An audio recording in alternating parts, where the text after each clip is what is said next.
Hi, my name is Zakia Carr-Johnson, and I am founding director of Black Women Disrupt, an initiative aimed at supporting Black women entrepreneurs and innovators, founded in 2018 in Atlanta, Georgia. In 2019, we created a project with our partners, Dylan Valley, a fabulous documentary filmmaker, and Antoinette Ingle, a producer located in Cape Town, South Africa. We decided to collaborate to focus on sister disruptors in the audiovisual space, particularly those interested in web series as a vehicle for storytelling. My partner Dylan is with us today and he'll share more about our journey. I just wanted to thank our partners, Howard University, Graduate Film, and Howard alumni, for making the masterclass offered today possible. Thank you and welcome to our community. Thank you so much for joining us. It's really exciting to be here. Things are really kicking off on our project, and very happy to have you all on this call, and also to be having our partners from Howard University on this call as well. So just to introduce myself, my name is Dylan Valley. Zakia did introduce me briefly, so I'm a documentary filmmaker, and I am based in Cape Town in South Africa. I'm also a student of web series. I'm doing my PhD, looking at how web series are being used specifically by Black women to challenge the hegemony in film and television industries, not only in South Africa, but around the world, focusing on the African continent. And I also really want to make a web series one day. Without further ado, I'd like to introduce Keisha and as well as Rachel. So a multi-hyphenate artist and content creator, Rachel Carter is currently a graduate student in Howard University's MFA film program. She's pursuing a career in film and television with aspirations to become a director, producer, and series writer for television. Her other creative passions include photography, painting, and acting. And Keisha Cox grew up near East St. Louis, Illinois, and studied theater and film at Howard University in Washington, D.C. She's particularly fascinated with speculative nonfiction and filmmaking intersect. Keisha's work is always looking into dark corners, finding the light, addressing themes of justice, transformation, and healing. So very powerful statements there. And before I hand it over to you guys, I would like to invite all our participants on the call to grab a pen and paper if you can, because there will be an interactive element to this masterclass. Since it is a script writing masterclass, we want to get you guys writing and working with our instructors today. So if you guys want to take a second just to do that, you're welcome to do that. You can go off and just grab a pen and paper if you don't have one already. And while you're doing that, I'm going to give a little bit of extra information on this program before I hand over, so you don't miss any of Rachel and Keisha's presentation. So while you're grabbing a pen and paper, I'm going to give some bonus information on the background of this project. Zakia and I met during this fellowship program called the Atlantic Fellows for Racial Equity, and that was the seed of this project. That was where we had a conversation around web series, and I was looking at how Black women were using the web to disrupt television industries. I'd done a project on the misadventures of Awkward Black Girl with Issa Rae, created by Issa Rae, and I'd done a documentary on her while I was studying in Los Angeles. And that was really the beginning of my research into this work. The way that filmmakers were using web series really reminiscent to me of documentary, which was that there's a heightened authenticity. There are low barriers to entry. You don't need a huge budget to actually make a web series. You mostly need a good idea and good storytelling principles and a love for what you're doing. So that's what I saw in the work that Issa was doing at the time with Adventures of Awkward Black Girl. And so Zakia and I came together, and her organization, Black Women Disrupt, really fit exactly well with with the work that I was doing in terms of what Zakia was doing. So that's really how this project came about, um, and that's the spirit behind this project as well. So that was just to give you guys a little bit of a tidbit behind that. But the focus really with web series we found is lower barriers to entry and really great storytelling. So it's great to have this first masterclass be really about writing and about story. So without further ado, I'll hand it over to Rachel and Keisha.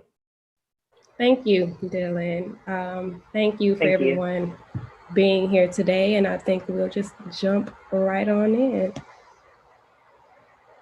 All right, so today we'll be presenting on script writing, and we want to cover some of the major elements that go into it. So starting with the 7 elements of plot, we're going to tackle story versus plot firstly. So as someone who has come from writing for theater and the stage into now writing for film, on the screen, I can attest that this whole idea of story versus plot can seem quite synonymous when you're looking at it. But although they are both like inextricably linked, they both have their own nuance and dramatic function. Story is what you're trying to say, right? It is the dramatic, the thematic and emotional structure of your screenplay. It is definitely less tangible and finite than plot.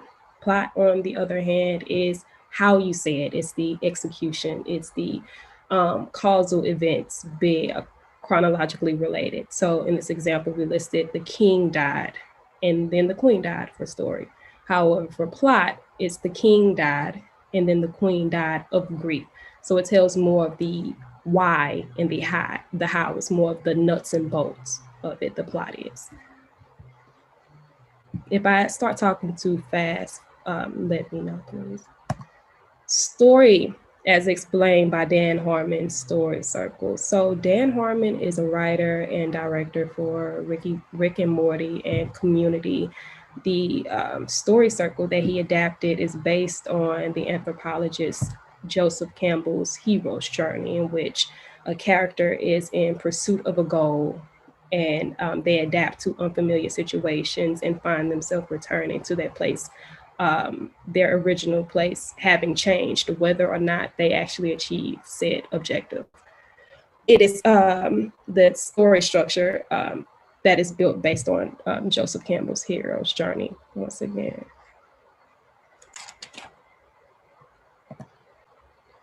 Moving on to leading character and protagonist. So leading character and protagonist, if you look up this in the dictionary, you may see something like the first actor or main character in a drama. It comes from the ancient Greek for first, pro, speaker, in a debate, angon. Simply put, it's the central player in a struggle in pursuit of a goal, right? So it's the person when you look at a story or watch a story and you think this is about him or her. Yeah. It's the person that we empathize and sympathize with, projecting ourselves into their consciousness, into their situation, their circumstances, their feelings, and where we may or may not sympathize with them, but we definitely have to empathize with them. And I think this is so important for Black women to be writing these stories, to create this space for empathy for people who look like us. Yeah. Some parameters that the leading character protagonist must meet. They must appear in the story and not just be referenced. So if you have read or seen Samuel Beckett's Waiting for Godot, Godot wouldn't make a great protagonist because he never appears actually in the story. They're always just waiting for him. Yeah. They have to have the ability to make a decision. Someone who is in a coma the entire screenplay might not make the best protagonist because they're always being acted upon and can't make the decisions for themselves. They have to react to the inciting incident, and they have to have an objective or desire, however small. They have to have the ability to actually achieve it. Otherwise, it's for naught. Yeah. So this leads me into the inciting incident. So we've all been telling, or may have been told, a story where it starts like, I was waiting for the bus and then, or I was walking down the street and then I was at the zoo petting a monkey. And then, so what happens after that is usually what we call the inciting incident. It's the event that throws the leading character off balance and forces them to find a new equilibrium. So we've attached a clip of Jennifer Lawrence in The Hunger Game. This is her moment. This is her inciting incident where she throws herself literally into the Hunger Games, sacrificing herself in order to save her sister. And now I'll hand it over to Rachel to talk about character objectives. Hello, everyone. Good morning, good evening, good afternoon, wherever you may be. Thanks for joining us. Really appreciate everyone's interest in the script writing topic. I will be discussing objective. Now, the objective is the goal leading the character to restore balance to his or her life. This is where the leading character has just been thrown out of balance. And in life, just as we should remember in when we're writing stories to make them authentic, is that when there's imbalance, we always want to create and restore balance in our life. The objective can be external. There can obviously be like an external final battle that the characters are aware of, that they're going to have to defeat. But I think making sure to really finitely understand what the internal objective is really going to continue to help you understand how this character will grow as the objective and the obstacles that they face kind of start to come to head in the story. The internal objective again supports them at their crisis moment, which I'll speak on a bit later, where they are trying to achieve their through line goal. The through line goal is that external goal that never changes. So if the young lady here in the picture is trying to cross that bridge, that will always remain her goal. But let's say that she drops the ladder, that becomes an obstacle. So her through line goal and understanding that she has to cross that bridge and the internal struggle that there might be that reward on the other side, that's what has to lead her to make those decisions. Now, throughout the story, stories are broken into, I would say the entirety of a script is broken into beats, scenes, and acts. So basically, beats are the smaller changes of fortune that happen throughout the story. And then beats will create scenes, and that's the significant change of fortune that happens. And those scenes create acts, which is the the beginning, middle, and end of structure of your story. So what you want to remember in this is that there's always a simultaneous, let me make sure I have the shifting circumstances. The circumstances are always shifting with a character, right? So this is where we want to consider using the two verb identification and understanding what those small micro actions or change in behavior might be in a various beat or scene. But again, the internal desire, whether it be fear versus love, the internal desire for love, that never changes. Whether it's death versus legacy, the desire to implement legacy, that's what the inciting incident has informed is their through line objective, even though there may be micro obstacles. So we're going to go ahead and move on to the slide about obstacles. I'm going to kind of break into that a little bit more because you can't talk about objective without talking about obstacles. All right, so the obstacles, this is the force or forces that impede the character's ability to accomplish their objectives, the carrot versus the stick, right? So like I said, you'll have that main obstacle, which is the fighting the dragon at the end of the journey, if you will. And then you might have minor obstacles that the hero has to go through on their journey, which could be facing hunger, or maybe there's another threat in the woods on their way to fight the dragon in the mountain. That sort of fairy tale, if you want to think about it in a fairy tale narrative kind of sense. And again, the internal versus the external obstacles will be different. The internal obstacles. It might be the character facing themselves. In Lord of the Rings, that's an example of something that the characters Sam and Frodo have to overcome is themselves, almost in their journey to kind of, you know, get rid of this ring, right? So it could be character versus character, character versus nature, character versus society, the supernatural, technology. So those are just some kind of thematic elements to consider when building your story, is that it doesn't always have to be external, and then to remember these little micro moments where this character can really strengthen their resolve for their driving force of an objective in the story. All right, this crisis moment is when they finally make it to this decision time. They're right there at the crux of the story. We're almost about to see them fight this dragon almost. In this instance, we've chosen a picture of Queen Latifah and set it off. And this was oh gosh, I don't know if you guys have seen this movie, but this movie in this moment is so powerful, right? Because they've been on the run, they robbed the bank, they've been on the run. And so now the objective has always, I guess, to me in the movie, the objective was always freedom and some sort of sense of like security and independence, right? So that's their through line goal, and that's what's driving her decision right here in this moment. So that's where it becomes really, that's where the internal objective becomes really good to bring into focus and to understand when building your characters, because in this moment, she's one of the many protagonists in the film. She has to decide to sacrifice herself to help the others get through to the through line goal. It's like they're passing the baton. And so as the story progresses, we watch that baton be passed as each of these women try to make it on the run. So this is the crisis where before all the women start running, where she decides, you know, she's going to do the showdown and she sacrifices herself for the goal. So unfortunately, oh, excuse me, I'm sorry. I can speak a little fast. I'll slow down. I apologize. This is where she kind of initiates the crisis moment for the whole scene. So this is the greatest and most important decision that the character will make, because this is where we'll see them become the hero and succeed in their quest. Or in the instance of a series, it might be important to kind of maybe leave a question mark at this crisis moment, and then maybe you would continue into a more full climactic episode, or maybe even continue to draw it out, and there might be another obstacle that they have to face.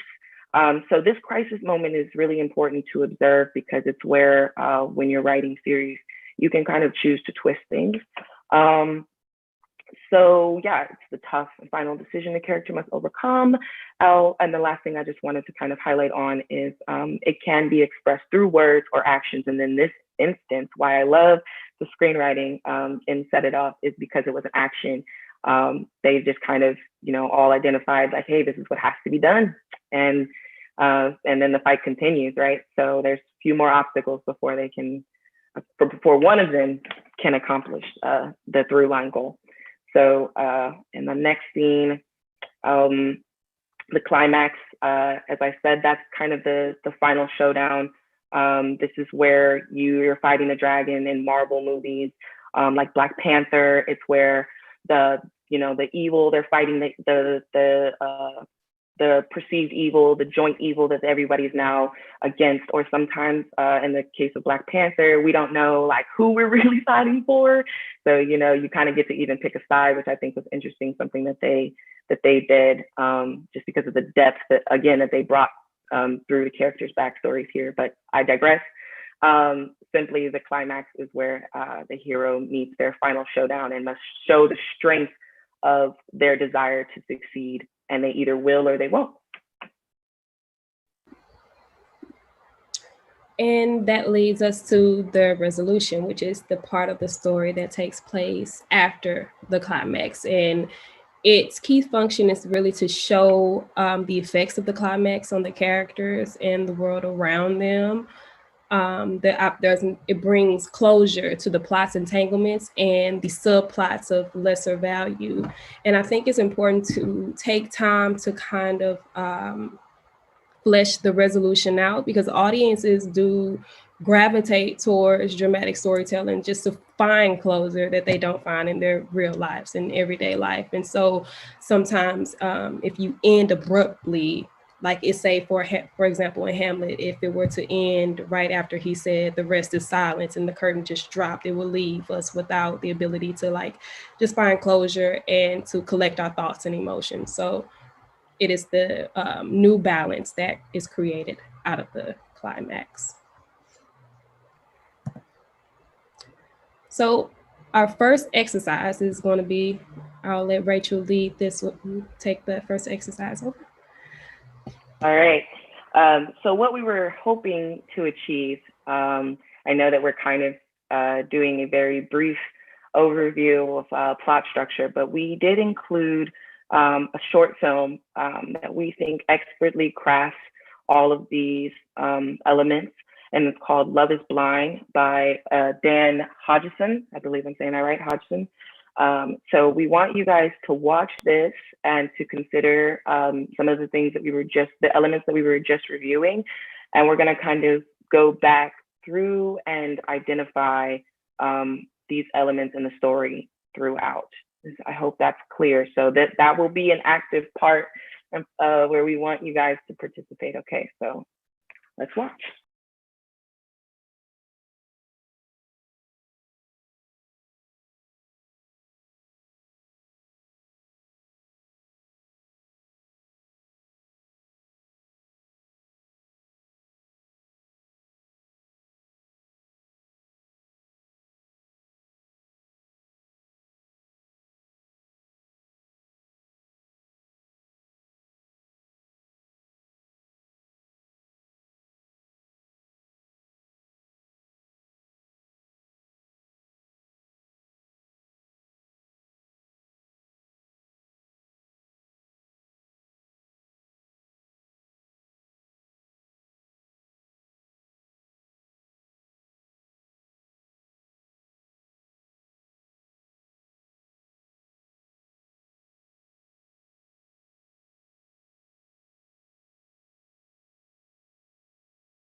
hope everybody was able to see the film. I want to start it off with possibly being able to identify who the protagonist character was. There are no wrong answers about anything. Just want to see where you guys are at. Have a little quick discussion.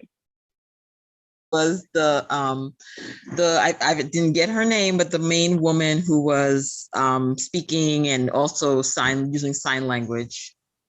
Okay, can I get you to follow up with a quick question as to what her objective was, real quick? Can you identify what maybe her objective was in this scene? That's a good question. All right, you want to pass it? Her objective seemed to be to get her lover out of the house without anyone knowing. I don't know if there's a pre-objective, like was there a larger objective, like to get laid, to find love. I didn't get any sense of that. You got it. You did. I think her leading internal objective, is always to find love, right? Because she starts off, she's with a guy because, you know, through the story we learned that she was lonely, right? So she's combating that internal loneliness, finding companionship, and the obstacle becomes who she's going to choose, right? So I kind of gave you guys that one, the obstacle, and you also identified another objective, the external objective, which was to, you know, keep her boyfriend from finding out, or the main guy that she was going to choose from finding out that there was another guy. So anybody else want to identify any of the obstacles that continue to kind of build up tension in the story? Anybody else want to take a shot at it? Miss Dr. Carter Jackson. Oh, I see you on mute. Kelly, I need to change my thing, just Kelly. But okay, Miss Kelly, I see you. I love that film. It's like rife with surprises and anticipation, and just her trying as much as she can to shield her mouth so that he doesn't hear her yelling or trying to communicate with the guy who's upstairs. I thought created a lot of sort of like suspense for people who were watching to make sure that, you know, they weren't caught. But of course, all this racket is happening as well. But yeah, I thought that was another sort of pull that was funny. That's great. Anyone else? Yes, Miss Mary Phillips. I will also add, when the boat was locked, he's like, the boat is locked. And I was like, oh my God. And then, you know, and then the family, I was like, oh my God, it's a surprise. So the whole thing is like, how is she going to do this? And then with all the family there, and then I was like, oh, this is oh dear. And so it made me wonder, is she gonna play this off? Is she gonna, like, I don't know, that it's rare, you know, it left a lot of questions too, you know. Mm-hmm. Let's see if anybody, you're right on that. I'm gonna hold on that for 1 second. Yes, Kayla, I see you. I just thought it was an interesting objective. The fact that he like didn't want to leave, he really wanted to stay and talk. Because like there have been shows or movies and stuff that you've seen. It's just like people have been put in this situation, and there's usually the guy that's just like, you know what, it's cool, I'm gonna dip out. I don't want nothing to do with this. But this guy was irritatingly continuing to like, so are you sure you don't want to take this any further? And it's just like, oh God, that's just like so stressful. So yeah, that was an objective, like for real, that just heightened everything. It could have been so much easier, but he was playing games. I appreciate your comment, because it's interesting how sometimes it can appear that there's many protagonists or central characters in the scene, right? And how their objectives can be competing with our main protagonist, the person whose voice or eyes that we're following right throughout the story, how it could be competing with their through line goal. So I really appreciate that comment. Just to kind of quickly wrap it up and bring it back to that last comment that Ms. Mary Phillips made. Can anybody identify the crisis real quick for me? And then I'll just talk about the crisis and the climax. And then I'll briefly talk about resolution. Anybody? Crisis and climax? Anybody can identify those two moments? The crisis, yes, Kelly. Is clearly them being caught, or when he comes home, when the boyfriend a partner comes home. And the climax is sort of reached at the surprise party when it's clear that everyone in the room was there and listened to the whole exchange. Right. And I think that's great. I also just kind of want to point out, and sometimes the crisis can be a little tricky, because it is just that decisive moment right before that leads the person to either succeeding or failing their goal, right? So her kind of giving herself into him again and kind of saying like, yeah, let's start this again, that was also a crisis moment, unbeknownst to her, that led to a climactic. And that's kind of the nuance of comedy, I think, is that usually someone doesn't know something, right? And so then just to kind of wrap it up real quick, because we do have one more thing we want to do with you guys, what Miss Mary Phillips said about like not really like knowing like what was going to happen afterwards. I think that that's an interesting technique to kind of identify. I think that's an interesting technique to identify as the resolution doesn't always have to appear in a series when you're writing one, right? Like in the first episode of the series, we do like the question mark. And Keisha, I'm going to let you kind of roundhouse this out and go into yours with that amazing quote that you were telling me earlier.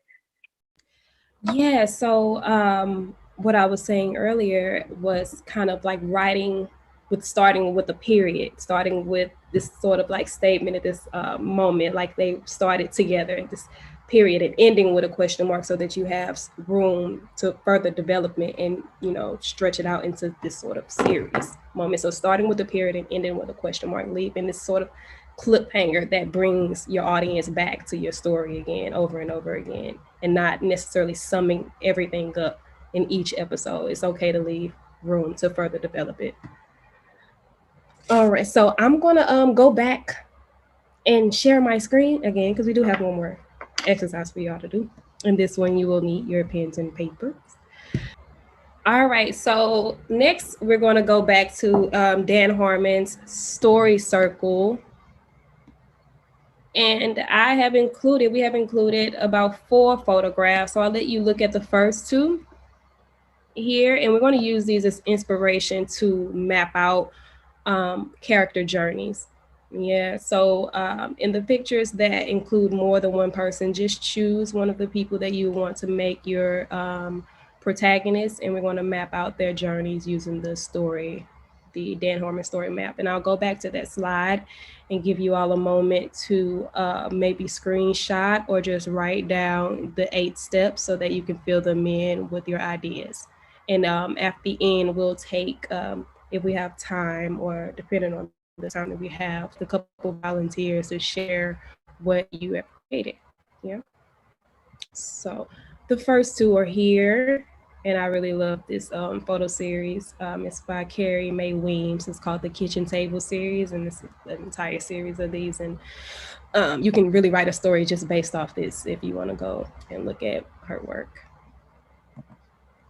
And then next are these 2 photographs, and these 2 are unrelated. I just really love black and white photography as well. Rachel picked these out, so I thought it was good to include these to kind of go with this theme here.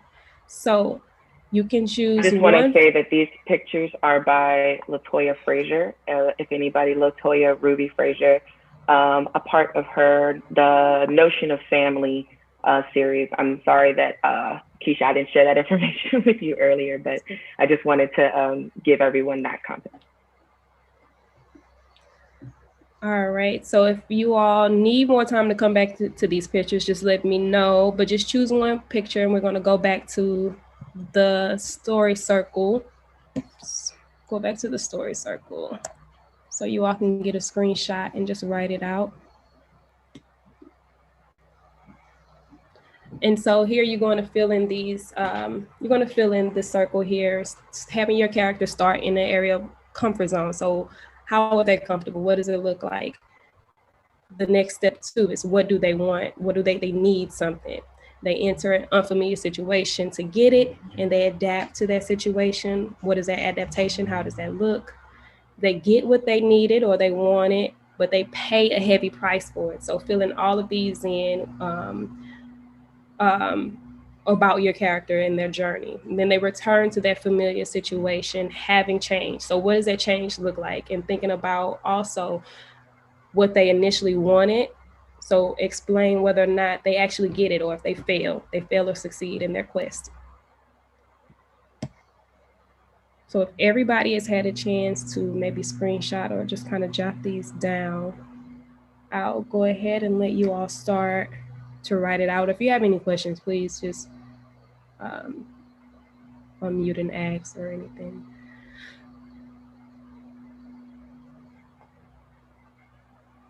So I'll maybe give you about 5 minutes to kind of write this out and give you a timer when time is getting close to end. If anyone would like to share what they have created, maybe you didn't get a chance to fill in the entire circle, maybe you focused on the character and the comfort zone, or if you just want to share anything that you have created, I'll take you now. Dylan, did you unmute? Oh, sorry. So yeah, I've got a story idea I'd like to share if I can. Would that work? Okay, so I actually found this really great because as a documentary filmmaker, I get stuck with the progression of story. That's the first time I've seen the story circle. So it's really, I was able to write something really quickly, which I normally wouldn't be able to do. I'm not saying it's good, but I'm just saying, I don't know if it's any good, but it's something that I was able to do fairly quickly. So I was inspired by that picture. I saw that in that picture I saw a woman. It reminded me of She's Gotta Have It, and I saw this protagonist as a creator, a creative young Black creative. So I created this character called Dee, a young filmmaker who is basically being gentrified out of her neighborhood, needs to find a new place to stay. So then the need is that she needs to find a new place to stay. And she has to move out of a place. She's getting kicked out of a place. So she ends up going to her family home, which is in a rural South Africa, like a small village. And the search then is for kind of a grounding, security, and she also starts to look for identity. And then what she finds is that her family had been quite active in not only resisting apartheid, but had been also documenting stuff. So she finds this family archive. So as a filmmaker, she finds all these photographs, and it gets to the take. Well, in take, I said she found this new knowledge, but it's what I found was interesting. This idea of like having to pay heavy price for it. So I wasn't sure what to put there, but I thought that was a really interesting input in the story circle. And the return is that she actually eventually returns back to the neighborhood that she was living in and begins to actively resist evictions and gentrifications, starts an organization, makes films about all this stuff, having changed and become more vocal and more bold. At the beginning, being kind of victimized through these systematic processes. So that's kind of the story idea I got through that exercise. I know it's not very detailed, but in a nutshell. No, I think that's great. And I think that it's always great to start with just a skeleton, at least for the first draft, because then as you continue to write, you can expound and build on that. It's always just somewhere to start, because I have a hard time just starting myself. So using photos and using the story circle just gives me a foundation, to be able to build. So yeah, thank you for sharing. The story circle, remember, is really important towards, like, we're not building the plot out necessarily, right? We're just saying like, and then, right? Mm-hmm. And you can apply this to an entire act, so that you can break down and make your story smaller enough for you to handle, so you don't get overwhelmed trying to, like, oh, the plot's got to be magnificent, the obstacles have to really build this character. So just focus act to act, in an episode. Sometimes what you're trying to accomplish is this is what the story structure is really good for. I just wanted to say that. Was there anyone else who wanted to share their story circle?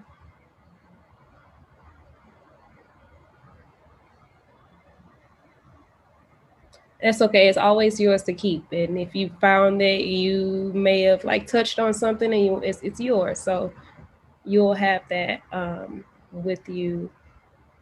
But I'm glad to hear that it did help at least one person actually get started, because that's exactly what it does for me. That's what it's for. So yes. Asia. I see a hand. Okay. Oh, can you hear me? Yes. Yes, Okay. you can. I really just had a question. On the story circle, the part when it says, but they need something, would that be like the inciting incident or more like the internal objective? I would say the internal objective. So in the number 1 mark where it says they're in the comfort zone, the inciting incident would pretty much happen there. So it will change their trajectory, right? But then they will need something. They want to get something. That's their objective throughout. That's going to carry them throughout the entire circle on their journey. Okay, cool. Great question. Thank you. Thank you so much. You're welcome. Kayla? Hi. It was I'm very indecisive, so it was extremely hard. Those 10 minutes was hard. I didn't write down anything except the guy's name. I was even indecisive about which picture I wanted to choose. Because at first I did want to choose the lady and the guy sitting at the table, because the face that the lady is giving this guy, I don't know what he did to her. I don't know what's going on. But I thought that was really interesting. But then I got really pulled to the black and white image of the old guy staring in the mirror and looking at all the pictures and obituaries and stuff on that mantle. And I was just like, oh no, that's the story. And in looking at the wheel, it's just it was challenging, because going off of the picture, I was just like, so how does the story start if this is the picture in the beginning? But then I started thinking, what if this is the end? What if this is the resolution at the end? So it got a little complicated in my head, because it's just like, okay, if this is the end, what did the beginning look like and what led to this? Because in my head, the end is this. I think that there's a house that's very important in the family. And this is the last day. This is the time that everybody came to clear out the house. I kind of feel like the state said that, okay, we want to build a highway, so we're going to pay y'all X amount of money. And I know that y'all love this house, but we need it for a highway. So the family is coming to say goodbye to the house and all the memories. And they've cleaned out everything. But the mantle and this mirror and these pictures are the last thing to go. And it's just so hard to pack it all up. I don't know any of the other things before that, but I do know in my story, in my head, this is the last piece before the curtain closes.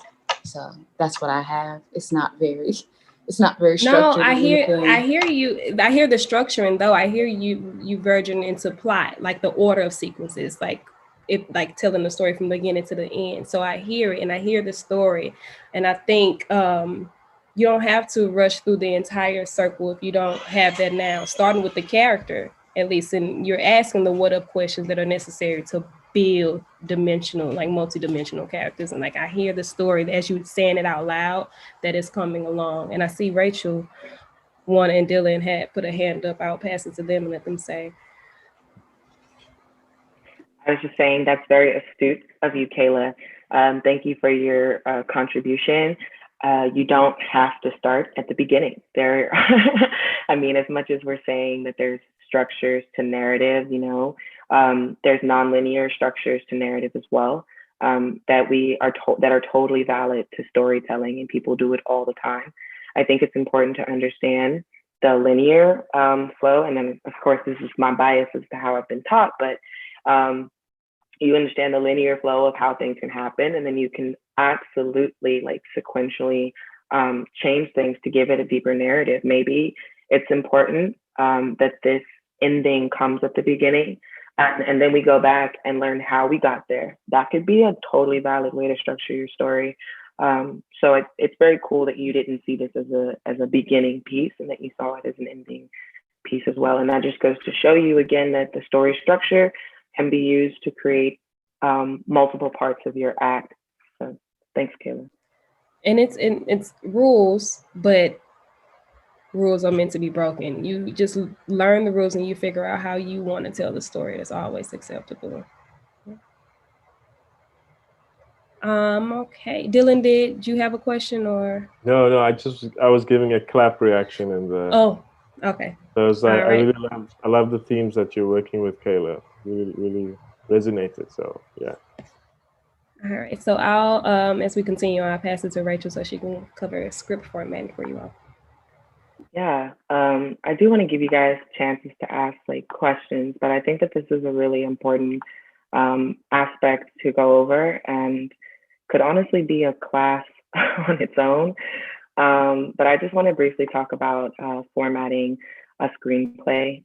First and foremost, resources that you can use, screenwriting resources that you can use. This green circle with the paper that's shaped in an S and a pin going through it, that's Final Draft. It is a program that you have to pay for, that you can use offline without Wi-Fi. And if you are wanting to be a career screenwriter, it might be worth the investment for you in order not to have to use the internet to get online to use my other resource, which is Celtics. This is where I began. I love Celtics. They do have additional options for you to add to your free subscription to get a fuller premium service. But they do have a great limited script writing formatting service. So the reason I suggest using one of these programs is because you don't have to think about it. You don't have to think about your indentation and, you know, oh, what am I supposed to capitalize and everything, because the program is pre-formatted to kind of help you maintain these correct structures that I'm about to go over with you briefly. So let me go to the next slide. Oh, and I just wanted to say also, hopefully we'll be able to share this these slides with you because they are linked to some good resources here that I wanted to share with you guys, especially the link on this page is a link to Studio Bind. Oh, okay, everybody's going to be emailed. Great. There's a link to the Studio Binder kind of a post where I'm going to kind of be referencing formatting. So let's begin with this page from Black Panther. This is the first page in the script. And also you guys should definitely be reading scripts if you want to write them. I think that is literally the most helpful thing ever. So definitely reread one of your favorite movies or something and see how they did it. You know, reading it, it really helps kind of unveil some of the visual decisions and where the director has the decisions and where the writer has the decisions. So I'm going to kind of talk about that right now. When you're formatting your script, the first thing you want to start with is a slug line. The slug line is at the very top of this scene, and it starts in all caps with choosing whether or not your scene is going to take place interior or exterior, whether it's inside or outside. And then the location, which in this instance is deep space, and the time.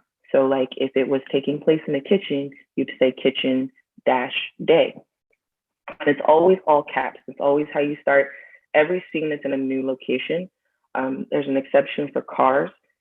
Interior, exterior can be used to set, you know, the scene for a car, because obviously you'd probably be shooting interior and exterior car scenes for that sort of like a road movie sort of thing. So yeah, so then the next thing after the slug line would obviously be your action line. At university at Howard, our scriptwriting professor always told us to save all of the black for the dialogue text and try to be really conservative with your action lines. You don't want more than maybe 4 to 5 lines of action because then you're probably directing in your script. And unless you are going to be the director for your script, you want to avoid adding too much action that's directing the actors or telling the director what's supposed to be done. Your job is to write visually what's supposed to be seen on the camera. So you start with the action line, and what we're supposed to see first is a dark screen that is then lit up by twinkling stars. So we already know we need VFX, right? The importance of formatting this well and writing visually is so that your vision can be preserved, right? You're going to have all of these departments that are going to run through your script. They're not going to read it. They're going to look for what they need visually to accomplish this scene. They might not read what's happening because it's not relevant to them. Wardrobe is just looking for, it says that they're wearing a black turtleneck. So they're going to highlight that and keep running through the script like that. So it's important that you format it well so that everyone else on your team can do their jobs, and you can have your vision preserved that way.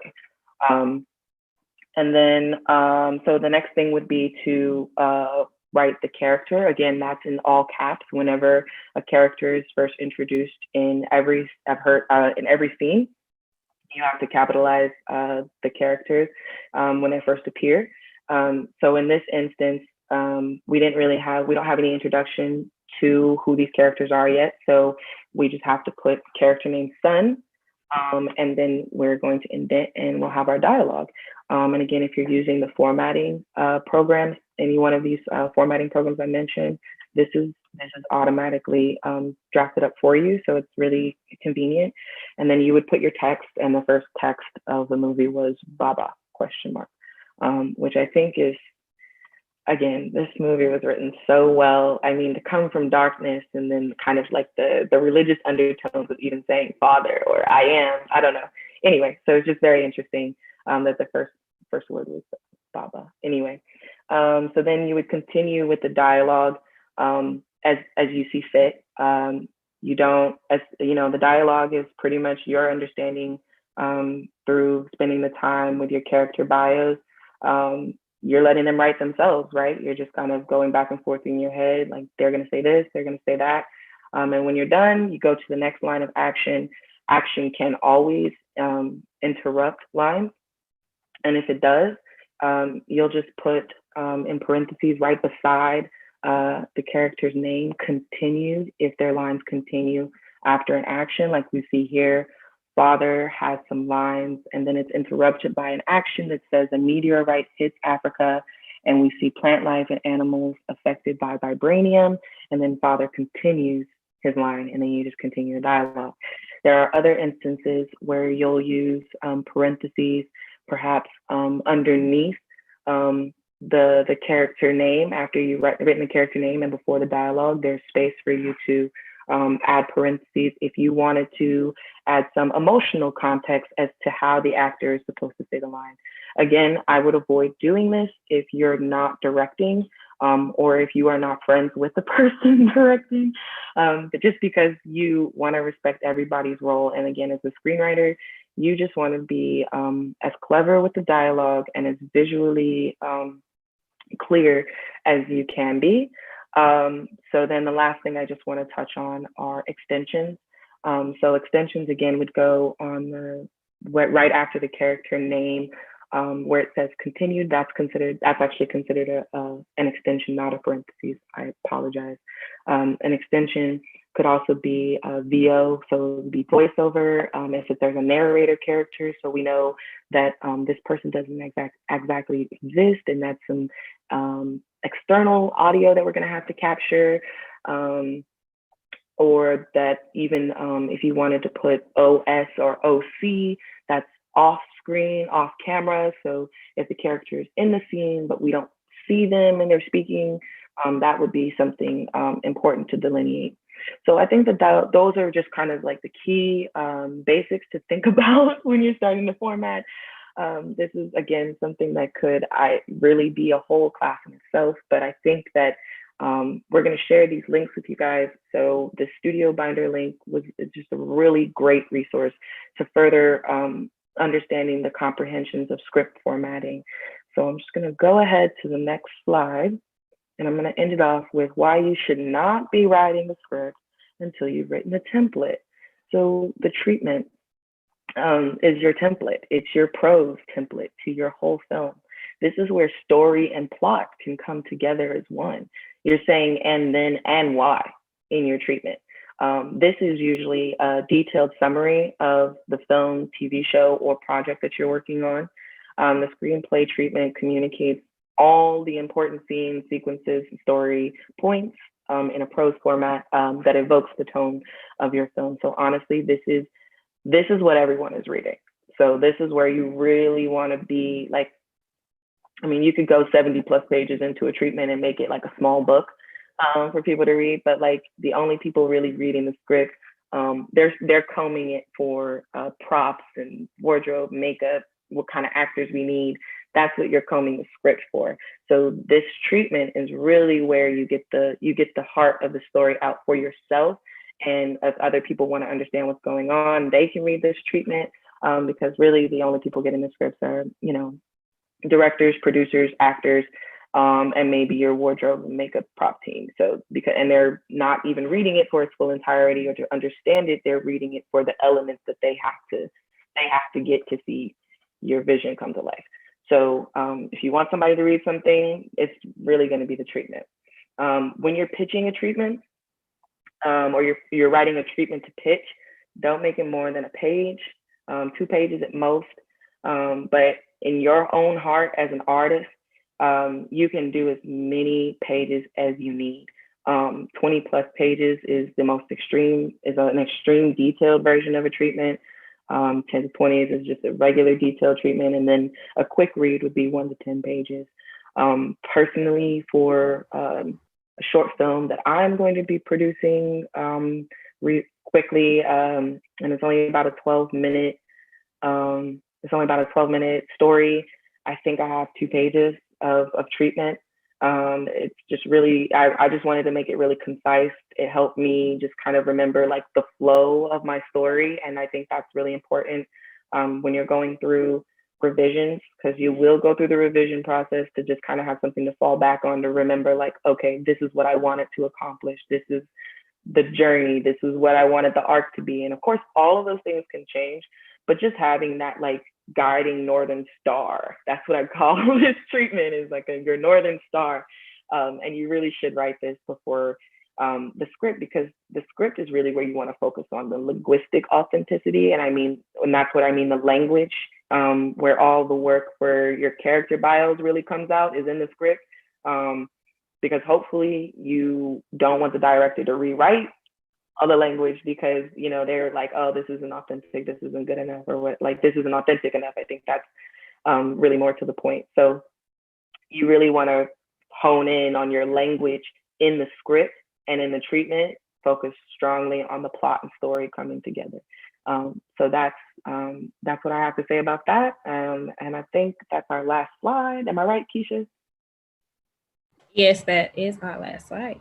Yeah. Okay. And I know that was a lot of information, a little compacted, but we really wanted to focus today on building those, on building out the structure of story, because you guys can get free templates online anywhere to get these treatments. And again, I've included a really helpful link to more about film treatments if you guys want to follow up on some additional resources and research.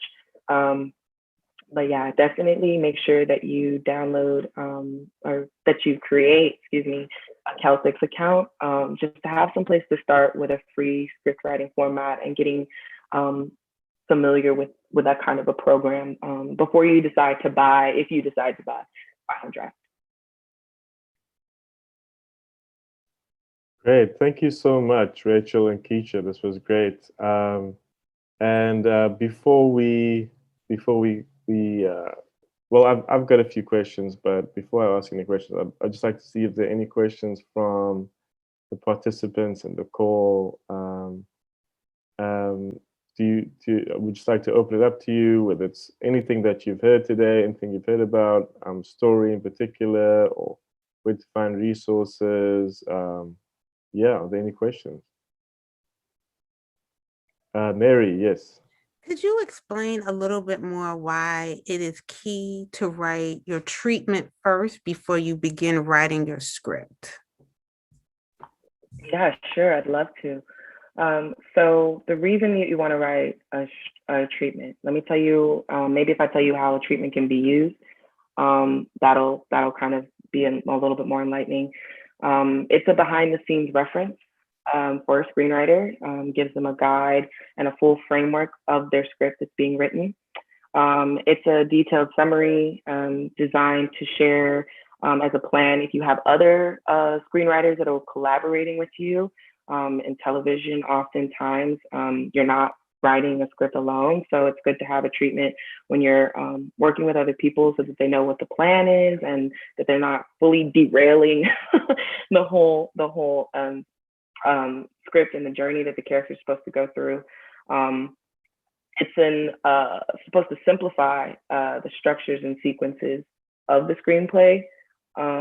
Does that kind of answer your question a little bit, or is there anything more I can touch on? It does. I was just, because I've started writing a script first, and this first time I ever even thinking about a treatment. So now I'm trying to figure out, okay, so how do I Yeah. now? So I'm sorry. I really want to make sure I'm answering your question. So I would just say that the treatment, even before you get the script out, right? Because I sometimes feel like when we're writing scripts and we're like, okay, where is the story going? We stop, right? So the treatment is for you to really fully in prose, and like you're writing just like a book or something. You just say, and then, and why, and you get all of that out, and then you have that as a reference to fall back on, and you get to further develop the notion and knowing your characters, right? Before you fully dive into like, okay, what do they say? You know what I mean?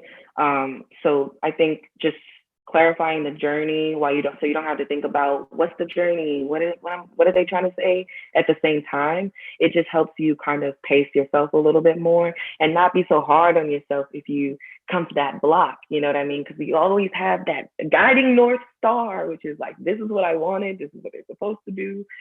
Even if I don't know what they got to say and I have to take a snack because I have to talk to myself real quick to generate some dialogue, whatever, like just knowing what's supposed to happen is key.